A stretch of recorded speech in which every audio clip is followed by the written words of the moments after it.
welcome back to Hold On, I'm Calling My Mom podcast, everybody, where my mom has 9 fingers currently.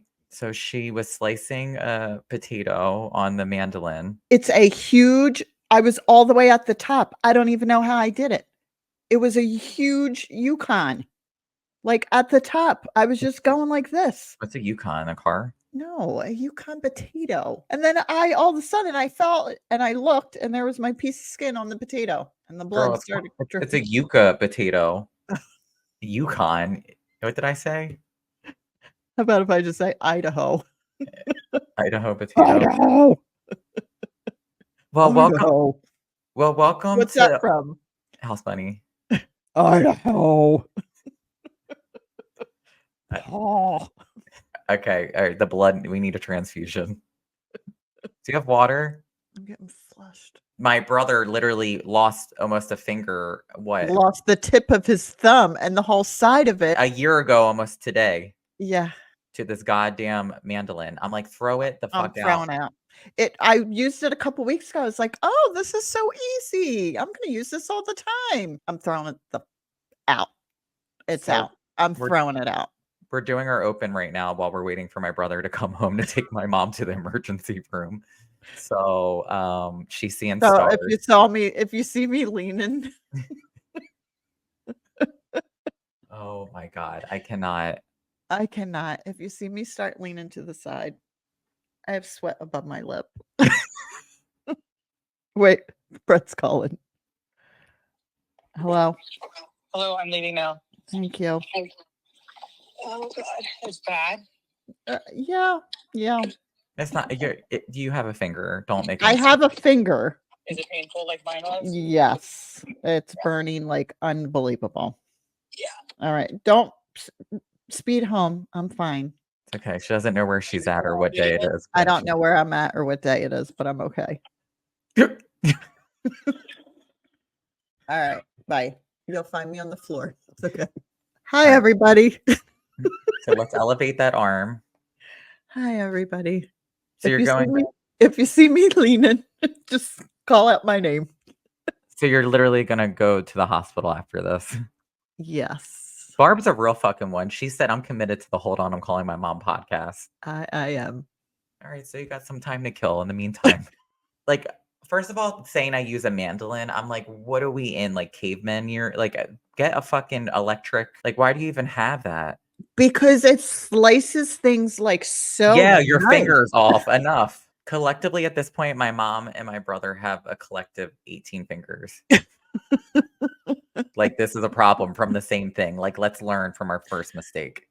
Yes. Let's be done. Do I need to come home and just join the club at this point? No. My God. You already had your little pinky chopped off through a window. I did. Like, it doesn't stick up straight. Oh, it's crooked. It has a little scar on it, doesn't it? Uh-huh. Aw. When I was younger, for whatever reason, we thought it was cool to have a broke down window in my bedroom. And well, it was when we first moved in. And somebody decided to put Legos to hold the window up. And then as a child. Wait, I feel like I'm passing out. No, are you serious? No. Mom, don't do that.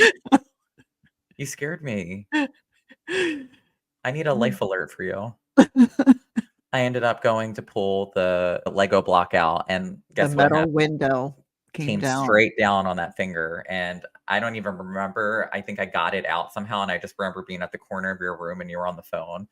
And it's when we still had cord phones, and I remember I was like, "Mom," and I turned, and I just remember you. All I remember from that point is I was in a car with you, and you flew to the hospital. I did. I was beeping. I was like, "Get the fuck out of my way, people." All I know is that for this pinky, I ended up having a cast, and it was one of the casts are so different now. I can only imagine, but back then this was like that hard ass cast. It went all the way from my hands all the way up to my elbow. You broke your pinky, and then they had to suture it. Yeah, they had to stitch it. That's crazy that actually happens. You know, when you look at a scar and you think, "Oh, look what we've been through, little scar." you'll be there soon enough. You know who you're kind of giving right now? Somebody on Facebook.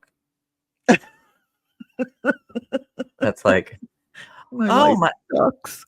Yeah. Oh my God, another day in this household. I just lost my almost finger on a mandolin.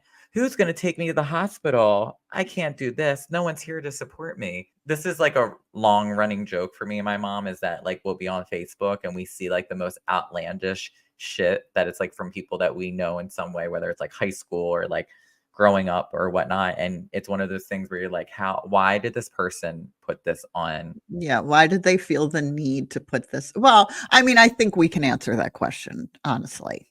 They want to be seen and heard. But that's why we have this podcast, because we can just talk about it, not write it on Facebook.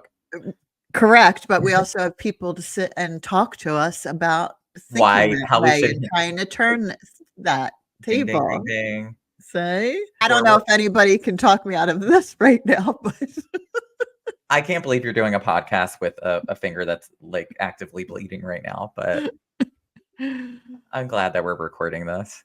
Pure dedication. It really is. It really is. It's probably better for your mental health. We're here together on this. Yeah. Also, I'm a little bit scared to let you go and see like if you end up like falling asleep and Brett comes into you just passed out on the ground. So we're gonna just keep going until he gets there. But we're gonna create a segment called Out of Pocket Facebook Posts, and we know we're always gonna have good content. So this one, we're just gonna read the post and we're gonna try to dissect it. Okay. You want to read it? Yeah. All right. Won't that person know who posted it then? Who cares? Okay. It's out there. They might come for us. I don't know if they're listening to the Hold On Calling My Mom podcast. They should. Okay. Like people are saying my cootie stinks and saying my pH. I'm out. I'm out. Barb's going to use the mandolin again on herself she can't go through with this post. I cannot. You're making me laugh, and that makes my blood come out more. Just squirting. Like people saying my cootie stinks. It's saying my pH balance is really off. Has my legs crossed forever. I don't want to have sex ever again. It was all over the internet and in person, people telling me to drink water constantly to my face, telling me my pH balance is off to my face, and smell in bathrooms after I leave. I was hurt. What? I don't have. I'm too delirious to even comment. And okay, first of all, it had been up for hours at this point when I saw it. No one commented on it except one person.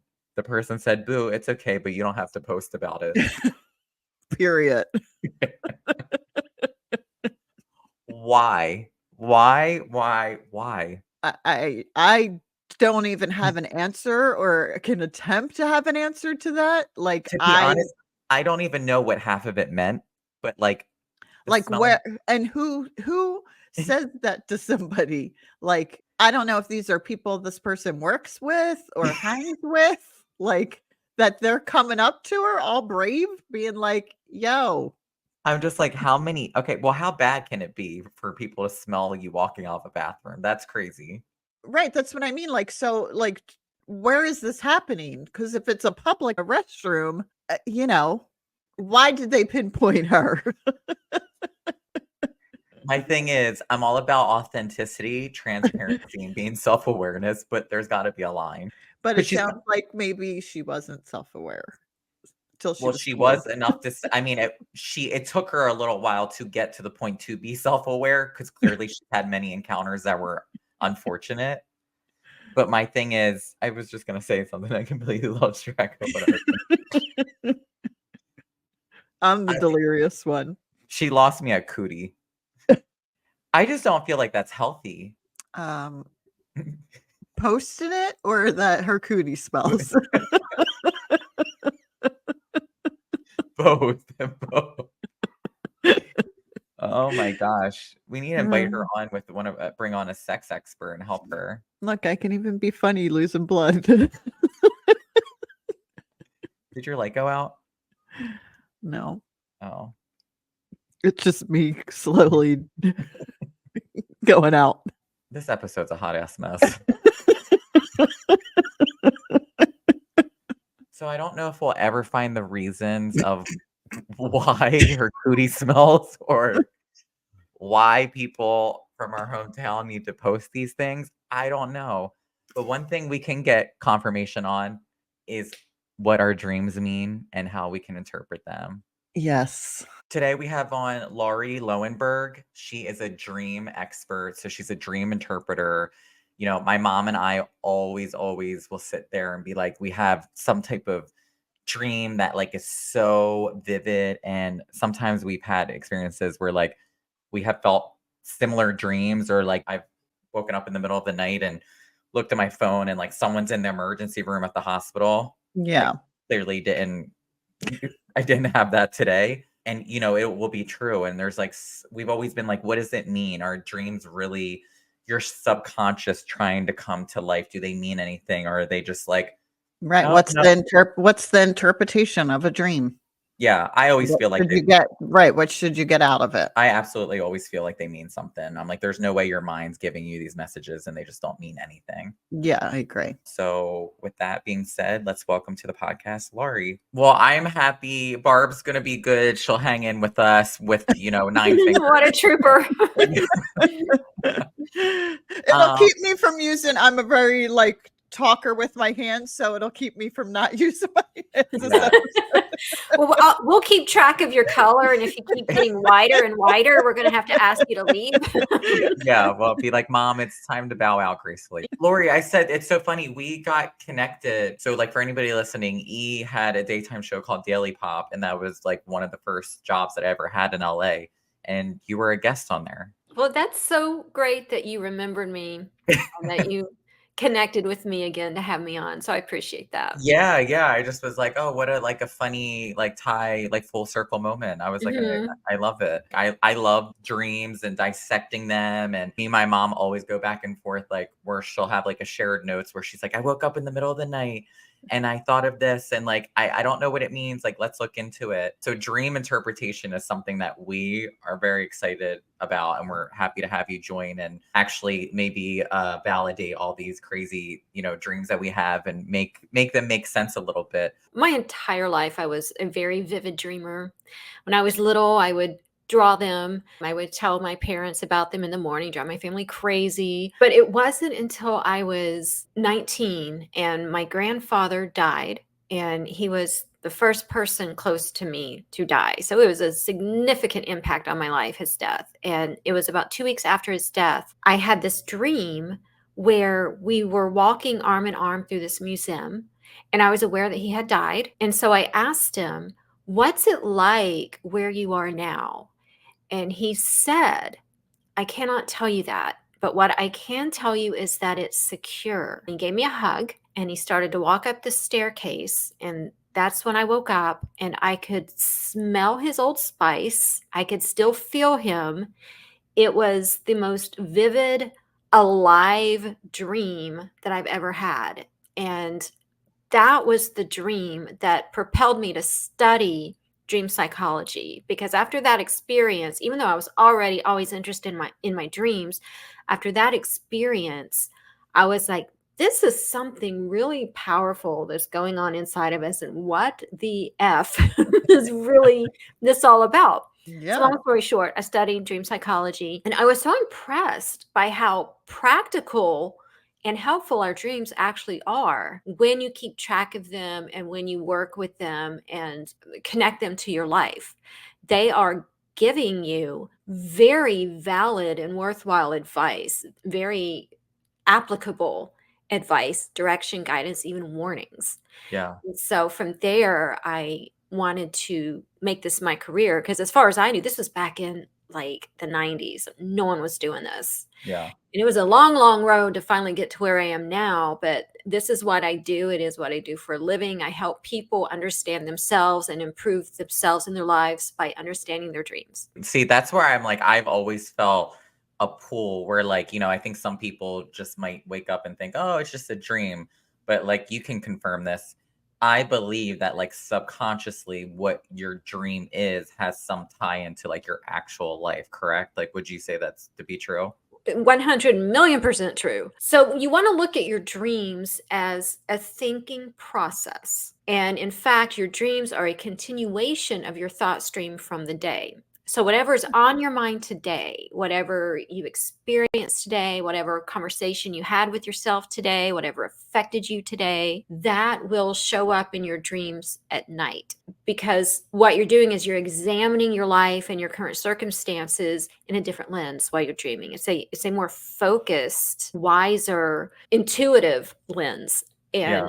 you're problem solving and you're coming up with great ideas and you're figuring things out. And this is why whenever we have a dilemma in real life, we tend to naturally say, well, let me sleep on it. Because you wake up with clarity because you dreamed on it. A lot of people forget their dreams, right? Yeah. Yeah. It is, unfortunately, this ability we all have to dream is so powerful and helpful, but also it's so slippery and it's Yeah. frustrating that something so beneficial is so hard to grasp. So it is very natural to forget your dreams because a good deal of dreaming takes place in the same part of the brain where short-term memory is stored. So naturally, your dreams are short-term memories. So you have to capture them as soon as you wake up, because within 90 seconds, that dream is gone if you do not capture it. But you do dream every single night. A lot of people say, well, I can't remember the last time I dreamed, or I didn't dream last night. No, you did. Every Right. night you're dreaming. You're just not remembering it. I woke up today and I was like, oh, I'm going to have a good one for Lauri when I speak to, and then I'm like, oh, I forgot it because I didn't write it down in time. Oh, bad boy. Yeah. I've learned to like roll over and like, cause I keep my phone by my table and if it's like something that it wakes me up or something, no matter what time, I'll talk it into my phone. Yeah. Even if it's like all messed up, at least it's given me some kind of idea. Yeah. Yeah, you've got to capture it as soon as you wake up in some Yep. form, in a phone or jot down notes. But also, best way to remember your dreams, and this is so easy. Whenever you wake up, whether it's in the middle of the night or you're waking up for good in the morning, and before you roll over to record it in your phone, don't move. Stay put in the exact same position you woke up in, because that's the position you were in when you were dreaming. So if you move your body, it's basically unplugging yourself from the dream you were literally in seconds ago. So just stay put, give yourself like 3 to 5 minutes of quiet, still time, and let Yeah. the dream come back to you. That is true. Absolutely. Mhm. Yeah. That's Yeah. interesting you say that, because I remember there were times where I was a kid and I was like, oh, I really love this dream. Like, I want to tap back into it. Can I, can I like, Right. Go because back to sleep and go back Right. into Yeah. yeah, So which, sometimes you can, and the best way to do that is to get back into the same position you were in when you woke up in. That'll raise the odds. Of course, it's not guaranteed, because your subconscious may have just been done with that session and with that message, and it wants to move on. what do you think are the most typical dreams that people tend to have? Like, there's always like, my boyfriend says it. I've had it before. There's one where like, I literally have woken up in a panic where I'm like, I'm in school or I'm attending Mhm. all these courses, and all of a sudden it's like the end of the semester and I'm like, I haven't gone. I haven't done any of the classes. I haven't done That's any of the so work. funny because I just reached like at work, I reached out to the girls all at work and I had them all like text me like some ideas and stuff. And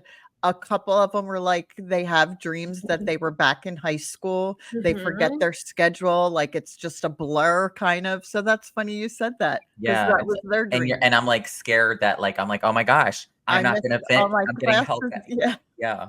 Yeah, the school dream is extremely common. That's one I get all the time. And we will get that dream 10, 20, 30, 40, 50 years after we graduated. We'll get the school dream in some form or fashion. When I get the most is where it's the end of the year and I have to turn in this huge project I had all year to do, and I didn't do a darn thing until like the day before the last day. Yeah. So the reason why the school dream is so common is because most of the time the school dream is connected to your job or career. Because school is your first job, and it's where you learn the dynamics that a job entails. You have to be on time, you need to be prepared, have done your homework, you want to fit in, and you want to move on out to the next level. Same thing as a job. So whenever you're having a school dream, take a good look at what it's always a stress dream. So take a good look at what the particular stress is and see if if it seems similar to a stress you're having at work.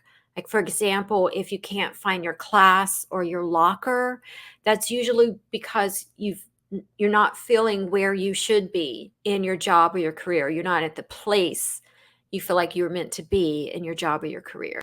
If there's like a big test that you're not prepared for, what's going on at work where you're feeling tested, judged, and where you really need to impress? You'll be able to connect the dots when you do that. That's That's interesting. is interesting. Another one was that they were saying, a lot of them were saying about being in a car and not being able to find the brakes. Yeah. Okay. So car dreams are also really common. So the thing about objects in dreams, whether it's a car, a phone, a toilet, a knife, whatever the object is in your Listen, dream. Lauri, that's a triggering Yeah. word for Barb right now. I'm sorry, my bad. As I'm squeezing my hand where it's turning purple right now.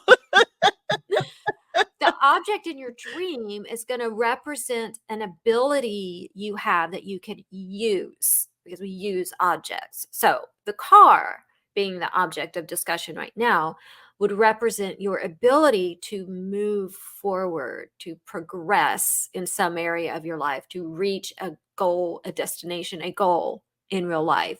So when you're having trouble with the car, it's likely going to compare to some sort of trouble you're having in real life moving forward. So if the brakes aren't working, something's going too fast and you need to slow down and put the brakes on. So it could be you're getting too deeply involved in something, or maybe you've got a behavior that's getting out of control. Where in your life do you need to put the brakes on? And that's the issue your dream's trying to help you with.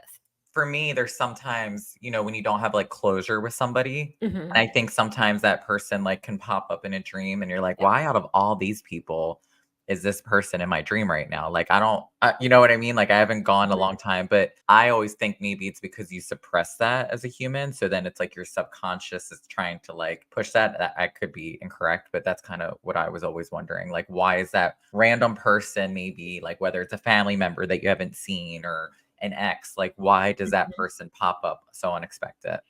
So there's a couple reasons why certain people seemingly randomly show up in your dreams, but I assure you it's never random.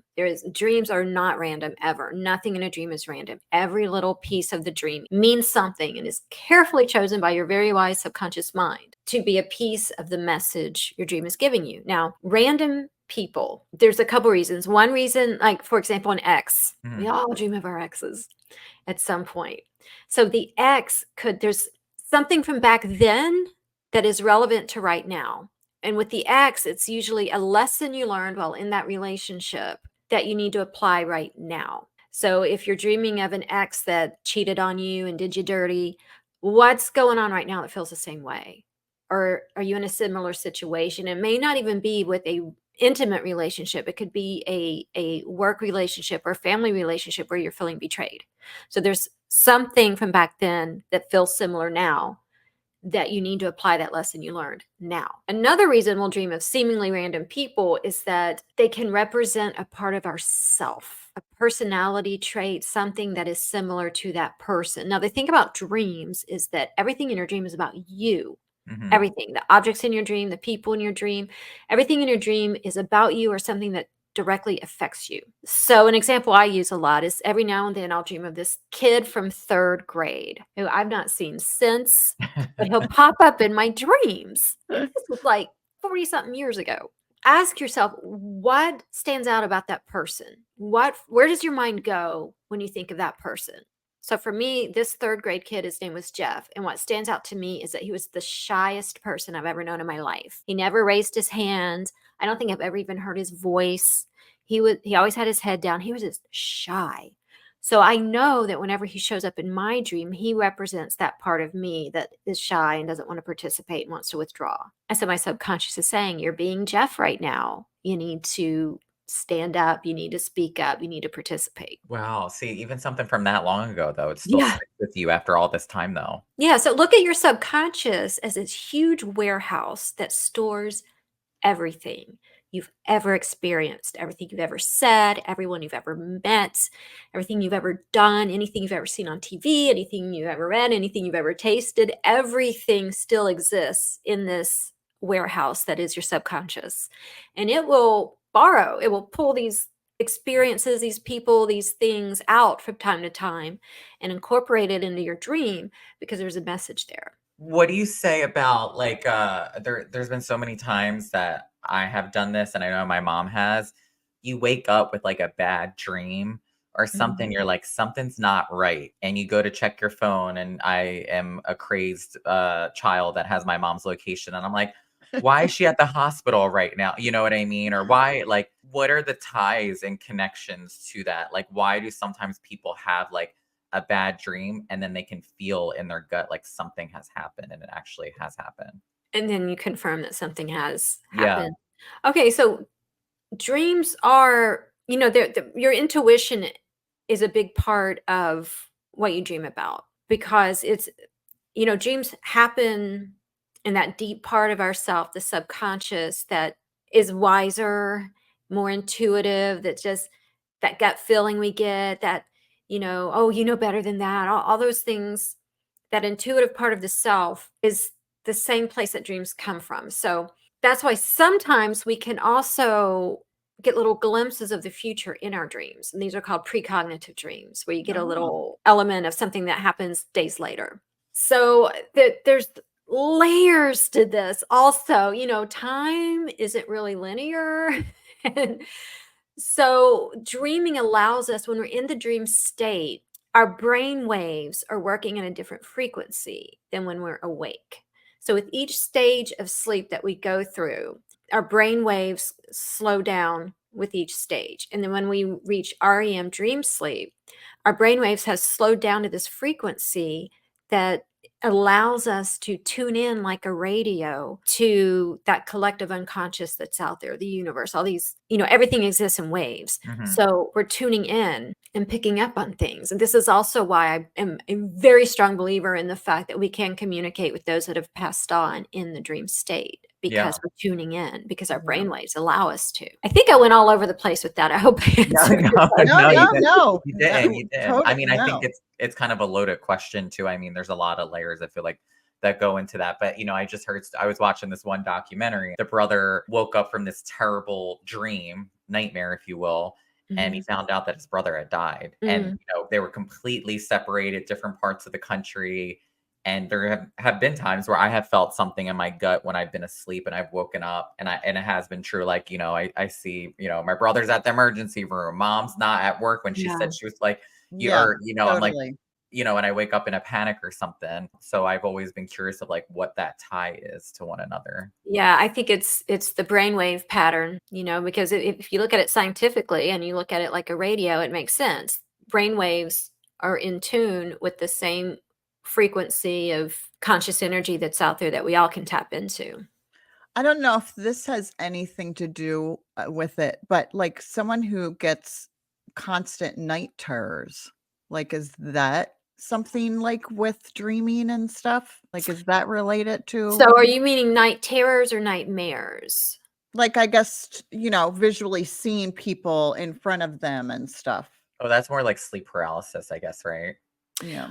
Well, okay, so night terrors it's most common in children, but adults can get it too. And it's when you just all of a sudden sit up out of your sleep and start screaming, screaming, screaming. And you can't remember, when you're finally woken up, you can't remember what was causing this terror, but the parent or the other people, Right. are horrified and flustered because they can't wake you up. Could it be sleep paralysis, where you're like in your bed? Yeah. And I guess, you yeah. think you're awake, but you're not sure. You could be asleep, and then you see like a demon or a Yeah. ghost or something, and then it'll like lay on your chest, and you can't breathe, and you can't move, and it's awful. Yeah. Is that what you sleep, mean? that's Yeah. sleep paralysis. That's what Okay, she's yeah. yeah. Yeah, Okay. sleep paralysis. So, it's awful, but it's fascinating, and it's harmless, and it's cool. All these things.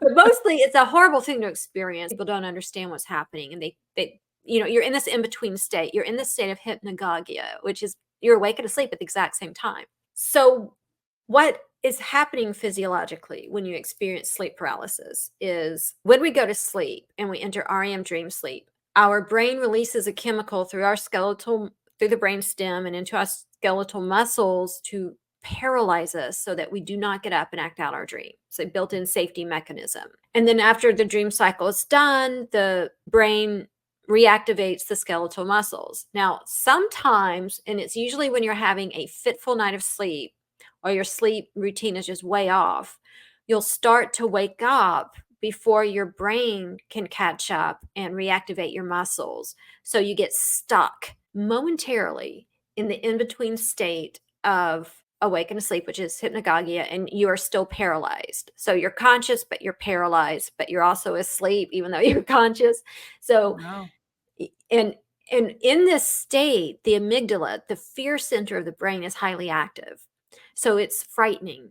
And it's also a hallucinatory state. So you'll have audible hallucinations. You may hear explosions or whispers or buzzing. And it's also a visually hallucinogenic state. So you'll see things like a demon, a ghost, an alien. And then you'll also feel pressure on the chest. That's the paralysis. And a lot of people think they can't breathe or, because they feel the pressure, but that's just the paralysis. Yeah. And it never lasts more than a few seconds, even though it can seem like forever because it's so scary. But then it's over like that and you're just fine. Your body catches up and it's like, oops, let's turn the muscles back on. Yeah. Yeah. Well, the reason I think my mom even asked that. So my boyfriend has narcolepsy. Yeah. Oh, wow. Yeah. Yes. Because sometimes he'll be like, oh, no, I'm really tired. I have narcolepsy. And people will be like, oh, me too. I'm so tired. And he's like, no, I actually have like narcolepsy. Yeah. Um, Or he he have- has narcolepsy with cataplexy also. So what So is that? It's Go like, ahead. so if he will tell a joke and he thinks it's funny, his body will start to kind of like slump down and limp before he can kind of get it out. Like, so he Oh, finds it wow. funny. So It's like an kind of- emotional, it's like a cognitive response to something that he foresees kind To of. be And funny. yeah. Oh, what an interesting boyfriend you have. Yeah, He it is. dreams And while that's he's why, awake?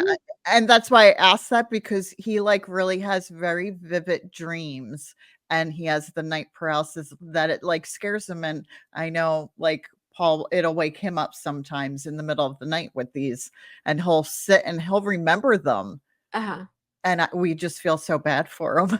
Well, yeah. So like Yeah. last night he, he'll be asleep, but he'll like make a noise and it'll be like, you could tell something really scary is like happening. And I'm like, oh my gosh, I feel so horrible knowing that he's like experiencing that. And he thinks Mhm. somebody's like in the room. He's like, they're in the corner. Like I saw like a demon in Yeah. the corner of the room. So he does that pretty often, which is really Are you sad. able to communicate with him during these episodes? Yeah, like I can be like, Jordan, I'm right here. Like I'll grab him. I'll be like, it's okay, and I'll give him like a little pat and like rub him. And I'll be like, what? Like, oh my gosh, that was so scary. It felt like I was like, that was going on for like you said, kind of forever. And I was Yeah. like, no, no, you just did it. Like I'm right here. Like, so I'll like kind of make sure he goes back to bed. Does he communicate with you before he wakes up? He'll kind of like say something, his eyes are shut, and then you can tell he fully comes present and it's like, oh my, like, and then he'll be able to have a full conversation with me. But sometimes before I'm able to break through, there is like that little period where it feels like he's still a little like discombobulated, like whether he's in dream or reality. Yeah. I'm also wondering if you've ever tried doing kind of like a guided meditation, although like guide him while he's having one of these scary episodes, if you're able to like gently guide him into a better dream, like if Yeah. you see something Oh. scary, oh no, that's an angel, or no, that's, insert favorite celebrity here, Oh yeah, that's a good idea. so Yeah. you It's can Lady guide Gaga. him into It's some of that. not a demon. It's Lady Gaga in the corner. Yeah, great. Yes. Well, that's She's what I just was wearing gonna. a costume. She's coming to surprise you. I was gonna say she's off the set of Joker too. It's no big Yes. deal. I was gonna ask you, like, people always say when people sleepwalk or they have nightmares, sometimes people are like, you shouldn't wake them up, or sometimes people are like, you should let them be. I know there's so many different stages, but like, what is your recommendation on that? If you see like somebody having a nightmare, do you let it kind of just pass? Like, should I be like supporting my boyfriend and letting him go through the motions, or should I try to jump in to like get him out of that little scary funk? So the main reason people say don't wake the sleepwalker is for your own safety because they get, Yeah. knock you upside the head or knock you down the stairs. So, like what I tell parents that have children that sleepwalk, for their safety, like put a bell on the door and also like aluminum foil or bubble wrap on the floor. So these things will wake them before they get out of their room and hurt themselves. And also the gentle, soft guiding them back so that you don't wake them, but you're kind of like a voice in their own head saying, oh, get back in bed. It's so comfy and warm, guide them somehow. Or, oh, look at that white rabbit. Let's follow it and gently guide them. So you have a better voice than I do. You actually have like a very good like radio voice. I feel like that you would be Totally. Thank you. like, 100%. Yes. yeah. So I'm like, you kind of sound a little bit more soothing than I would if I'm like, I'd be like, just wake up. I don't know. But no, I think that's important because like, you don't want to like make it worse, but then you also know that somebody's going through something where it's like they're scared and it's like, how can you kind of Yeah. buffer that a little bit for them? I wanted to ask you too, just for clarity, because my mom kind of said it. There's a difference between sleep paralysis, night terrors, and nightmares, correct? Yes. Okay. Yes. So nightmares are a full-on dream with the storyline, and they're scary, and the content of it is so upsetting or jarring that you jolt awake with your heart pounding, Yeah. sweating, and you're like, holy moly, when you wake up. The night terror is where you just sit up, and it's usually children. Adults can get it too, but it's mostly affects children, where you just sit up in bed and start screaming, screaming, screaming. And your eyes are open, but usually when you're finally woken up, you have no memory. But the parent or whoever else is in the room with you is horrified at it. And then sleep paralysis is when you are in your bed and you are asleep and awake at the same time, and you're not sure which. You're aware that you're in the bed, and then you cannot move, and you have some kind of scary, sinister experience as well, usually a presence in the room that is in the corner or sitting on the bed or whatever. And that usually never lasts long. So these are all what we call parasomnias, which are abnormal sleep behaviors. They're not harmful unless you are a incessant nightmarer, Yeah. and it's disrupting your peace of mind and it's disrupting your sleep on a continual basis. Then it's a problem, and you need to go to your doctor, get a sleep study, and go Yeah. from there. What Are if there- you have the same nightmare all the time, like the regular one? Someone's always chasing you, or my younger son always has the same dream of like witches and someone's trying to kill him, and they have yellow eyes in every dream. He Oh, always always says, yellow eyes. Interesting. always yellow eyes. But that's not really a dream. That's a nightmare. Well, that's what I'm saying. What if you have the same nightmare all the time? Yeah. Yeah. And his But- nightmares the people always have yellow eyes. And he still gets it to this day? Yep. Do you know when it started? Years and years ago. Yeah.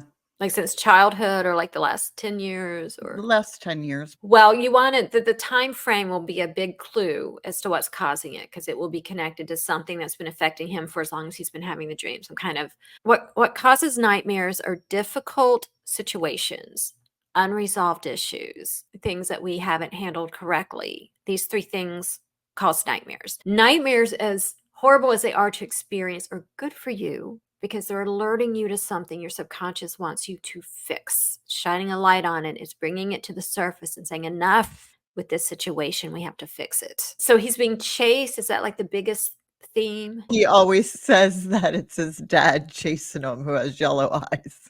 Okay, so being chased in a dream is usually because in real life we're avoiding something. We're running from something, or we're procrastinating, or we're trying to distance ourselves from something from our past. The nightmare chases us down because it's saying you can keep running, but this isn't going to go away till you deal with it. And so is there an issue with the father that Yeah. was never dealt with? Yeah. Okay, so the yellow eyes. So let's just start with the possible health issue. Is there like any liver issues? That could be the yellow eyes. Yeah. But also whenever colors stand out in a dream, like everything in a dream is for a reason. So yellow typically, unless he has a personal association with the color yellow, yellow would typically represent fear. So there must be something fearful that he is avoiding dealing with. Does he fear the way his father views him? Probably, I don't know. When the eyes stand out in a dream, it can be because we have concern how others view us. It can also be about our own view of things. Does he fear he may be like the father in some way? I'm sure I mean, that's probably like my worst fear is I always go through life being like, I don't want to be like that, you know? So I'm sure subconsciously that's a Yeah, thing. subconsciously, I'm sure. Yeah. Yeah, so that may be part of it.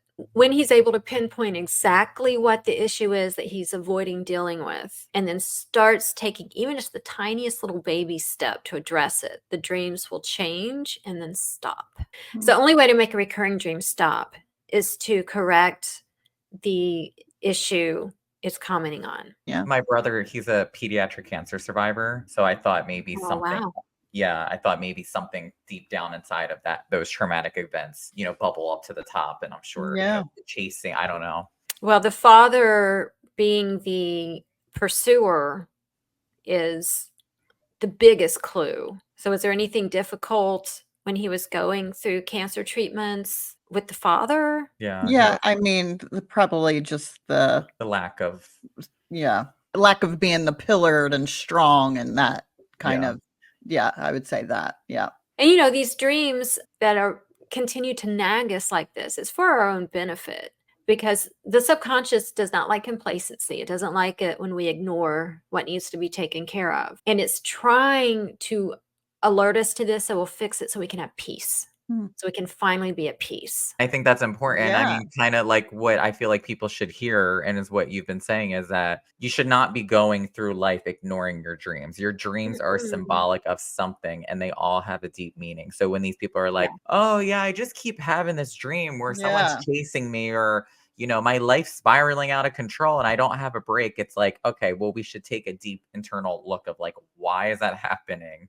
Right. And And I don't think people really take that that's into serious. into They consideration. don't. And Yeah. I'm always saying your dreams are the most powerful part of who you are. Wow. And I've even taught mental health practitioners how to incorporate dream work into their practice. And they've told me that when they start doing that, they get to the meat of an issue in one session in what would normally take 10. Wow. Because the dream just opens the door and says, Yeah. here's the problem. Let's fix it. Right, because and exactly what you're saying, it's a subconscious, so it's something we're pushing down Mhm. and that's bringing it forward to us. Yeah. A dream is like a free therapy session a little bit. Yeah. Am I Yeah. 100%. It's Yeah. kinda like, you know, there's that deep like, there's that inner child that's hurt somewhere or another, Mhm. and you're like, you know, you can't fully make up what it is until you actually talk and acknowledge it. Take that step to be like, "Okay," like, you know, what my brother's saying, I'm thinking, "Okay, well, maybe it has something to do with this." My thing of failing is like, you know, I have a fear of that. I never wanna fail. My goal, my dreams were always a huge part of who I am, so that makes sense of why I keep having this constant battle of these school dreams where Yeah. I'm gonna fail class and I'm gonna get held back and I'm not gonna be able to do it. Like they all really make sense of what you're struggling or dealing with throughout your daily life. Now Mhm. see, I always have dreams of storms. What I'm kind of always in a storm? storm or a hurricane or I'm like trapped in a storm and trying to get out. Yeah, that kind of. When did they start? Probably, I would say just a couple of years ago. Okay. How Yeah. frequent? Pretty frequent that I remember that I always have them. Yeah. Like weekly, monthly? Probably monthly. And is it always a different kind of storm or is it always a hurricane? It's always a different kind of storm. Okay. And what Well, no, happens? no, I take No. that back. It's always has rain in it. So I would say Okay. it's some kind of rainstorm, hurricane, Okay. wind. Yeah. So wind and rain. Yeah. Okay, so both of these things are specifics and specifics matter in a dream. Like I've Oh. said, every little Mm. detail is a piece of the puzzle. Rain is usually connected to sadness or depression. Wind is usually connected to changes that we resist. And so you've been having this for 2 years. So can you connect that to anything in the last 2 years that has caused you sadness and a change you're resisting? I mean, can you look at my son's face? Yeah, yeah, Yeah, I was gonna say, I don't know if she wants me to speak for her, but I mean, she's gone through very big transitional periods where she's not with my dad, which is, somebody that she was with since high school. She got into mhm. her own place. She's kind of rebuilding her life from, ground zero again. And I Working on think my inner self, working on my health, you know, all of that kind of physical, yeah. So let me ask you something else about these dreams. When they're going on, do you recall anything that is said in the dream or anything you're thinking to yourself while in the dream? That I always wanna help somebody. Someone's trapped outside, like, if I'm inside, like, a room and the winds and rain's blowing, I always wanna get out to go help somebody. Are there specific words said or specific words thought? No, I don't Just mm-mm. but they're outside, you're inside. Yeah, And so, do you struggle to get out or do you yeah. struggle to bring them in? I struggle to get out to bring them in, yeah. Like, I And it wanna go out and save them, but I can't. okay. Yeah, And you've never been able to? no, And the person that you're trying to save, is it anyone you know in real life or is it just a person?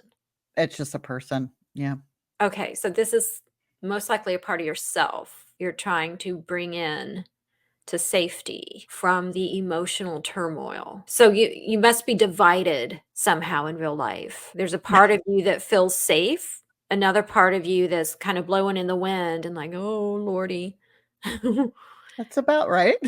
well, yeah, So no pun intended with the storm dreams. She's just out here, flailing around. Yeah, that makes okay. sense. Yeah, All right. So here's what you can do about it. Of course, you want to work more on feeling secure in your life. I guess there's still things that are unsettled. yeah, Okay. So here's how you take a dream. Dreams can be a very tangible tool to work with to improve yourself and to bring yourself peace. So tonight at bedtime, write down the dream. And then when you get to the end, however it normally ends, keep writing how you would like it to be wrapped up in a nice bow. How would you bring that person in? What would you say to that person knowing that it's the part of you that's flailing around in the wind afraid? What would you say to that part of you to strengthen that part of you, to bring peace to that part of you, to give courage to that part of you? What would you say? Write it out and take up as many pages as you need to and have a okay, conversation. Just see what starts to flow as you write yeah. and bring them in and lock the door, turn on the TV, have a glass of wine, whatever. It's your dream, there's no rules. If you do that same exercise every night for several nights, and you can make it different every night, you can have fun with it. That will retrain your brain to not be afraid anymore and to feel more at peace and have the confidence, say, "I got this. Screw the rain, it's just water." You know? Hearing her speak to you, I'm like, oh my God, I'm piecing the puzzles together of why, like, as my mom, it's like she's always spent so much of her life trying to help and save everybody and be the glue that like keeps my family together. Like, she's the foundation.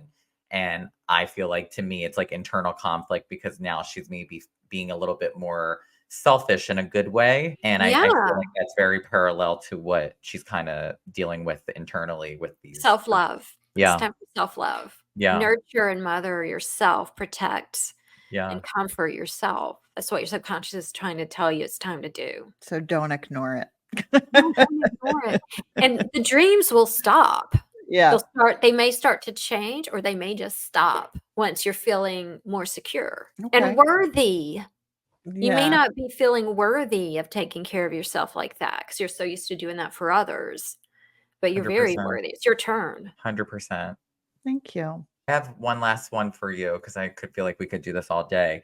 I have one that, as we're talking, like it's something that I'm like, oh, I do feel like I deal with this one more so. Always in like some type of like house, but then the house turns like eerie and like haunted all of a sudden. And then it feels like the Mm. people kind of like turn on me. And then I'm like, listen, I know I'm an anxious, paranoid person, so it could just be my paranoia.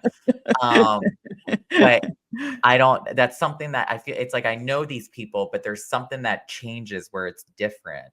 And the house becomes sinister type, like scary Yeah. movie house where you're like, oh Mhm. shit, like there's some bad energy in here. When did these start? I'd say it's within the last year or two, honestly. Okay. So around the same time your mom's started? Yeah, yeah. Okay, they could be connected to the same thing. So her discomfort in the last 2 years is showing up as a storm. Yours seems to be showing up as a scary house.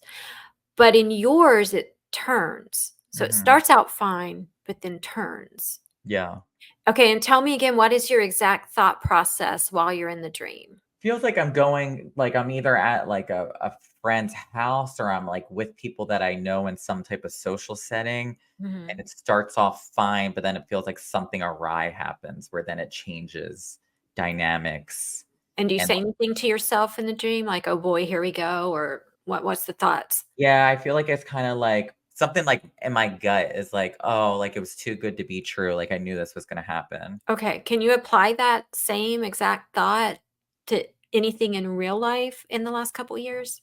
I mean, I'm kinda my own worst enemy, my own critic, so I feel like too good to be true could just be sometimes my coping mechanism. If something goes really shitty, I'm just like, "Of course," say a project I'm working on doesn't get over the line, it's like, "Oh, too good to Yeah. be true." So has that been more prevalent the last year or 2? Distinctively lately, I've been seeing it's been focused around that, like, haunted type house with people that I know, and Okay, so this is the first time you said haunted. I get because that's what it gives me, like, haunted house vibes, but maybe I don't know, it's, like, scary, like, I feel like Michael Myers could come out through the mirror and, like, fuck you up or something, like, I don't know. Usually, houses and dreams represent the self. It is your personality construct. So, in the last year or 2, has your peace of mind or your personality, some part of you kind of switched? Yeah, I feel like I've been more stressed. Okay, so why in the last year or 2 as opposed to prior years? Because I feel like with each year I get a little bit older, and then I feel like this kinda deadline of, like, I need to do this by XYZ, like, is it gonna Right, happen? that's what I was gonna say. He's been the last 2 years harder on himself that, his goals and achievements are here and he Mhm. needs to get to them. Yes. So you're haunting your own house. Yeah.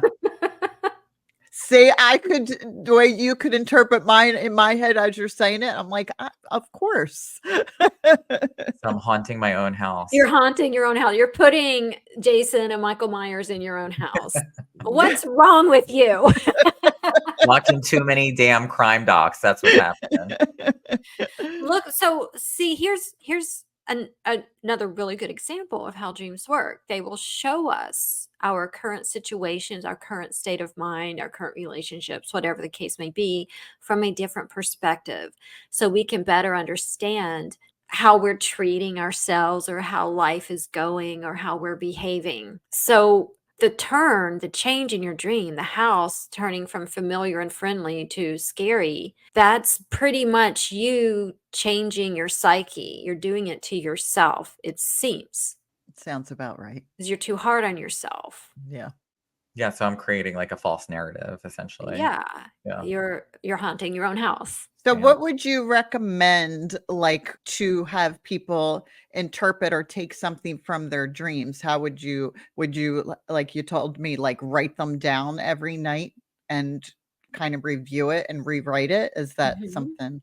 So it never hurts to get a professional to help you, such as myself. Yes. Just Google dream expert, and I'll be first, second, and third it comes up. LauriLoewenberg.com is the site. We can set up a I was Perfect. gonna say, you better plug it, Lori, because 'cause I'm like, I always Yes. get people to you're great at what you do, obviously, Yeah. hello, so, yeah. So um, LauriLoewenberg.com, just Google dream expert. We can set up a call and I will help you immensely. But for your own to do to help you with this, you want to write down your dreams when you wake up. Actually, the best thing to do is to keep a day journal in tandem with a dream journal, because your day and your dream are very much connected. So whatever goes on today, you're going to dream about it and work on it tonight while you're sleeping. So get a spiral bound journal. And when you go to bed, On the left side, you write down what happened during the day, what you struggled with, what you were successful at, what was on your mind the most, what affected you the most, the conversations you had. Write all that down. Go to sleep. When you wake up, you write down your dreams on the right side. And then you have your day and your dreams right next to each other so you can more easily connect the dots. Wow. And you'll see how your dream, in a lot of ways, reflects your day. Yeah. And so, like, every time, for example, when you dream you're in that house and Michael Myers pops out of the closet, look at the day before, oh, this, I was really, really hard on myself because this project wasn't going the way I wanted. And I'm worried I'm not going to get where I want in my life by this certain time. And then, you'll notice the patterns that you create yourself. And then you can start working to change it. So being able to connect your day with your dream is a huge step in figuring it out. That's just crazy. That's like even Yeah, I'm like, that's you amazing. close your eyes and you're like, okay, I'm going to take it easy, not be hard on myself. And then my subconscious is like, bitch, you thought you're going to. No, we got to roll up our sleeves and work on you, young man. Yeah, I know. You got to work on you. I got to work on me. Yeah. And I want people to really check you out. Please tell everybody where, like, those socials, your website. I want everybody to take a look at you and your work. I think you're incredible. So please. Well, thank you. So yeah, all my socials, X, Instagram, TikTok, YouTube, Facebook, they're all Lauri the Dream Expert, Lauri, Lauri the Dream Expert. And my website, where you can set up a private phone call or video call with me, and we can go deep, deep, deep into your dream and get you the answers and direction and peace that you need, is LauriLoewenberg.com. But Lauri Loewenberg is hard to spell. So if you just Google Dream Experts, I'll be 1, 2, and 3. Number one, baby. Number one. And this, this is why. This is why. Thank you so much for coming on. Very interesting stuff. And just learning, like, I don't know if I asked a lot of questions, but I was just intrigued with everything you were saying. Well, it's my pleasure. And thank you so much for having me on. I was going to say, well, Barb does have 9 fingers and she's been trying to keep it afloat while she's been here. So. I hope the bleeding has stopped. I haven't taken off the pressure yet. So as soon as I'm done, I will see. And then that'll determine where I'm going after. Yeah. Good luck. Thank you. Thank you, Lauri. I appreciate it. All right, guys. Have a great rest of your day. All right. You too. Bye. Bye. Okay. I'm going to the emergency room now. Time to hang up. Bye. That's all we're getting today. There is no more. Sorry. I gotta go. Please follow us on Instagram, TikTok, Facebook at Hold On, I'm Calling My Mom. Subscribe to us on YouTube at Hold On, I'm Calling My Mom. Make sure that you tune in, share, like, and subscribe to our podcast on Apple. If I make it through. And hopefully next week, Barb will be here to do another episode. On that note, I'm calling 911. Bye. Bye.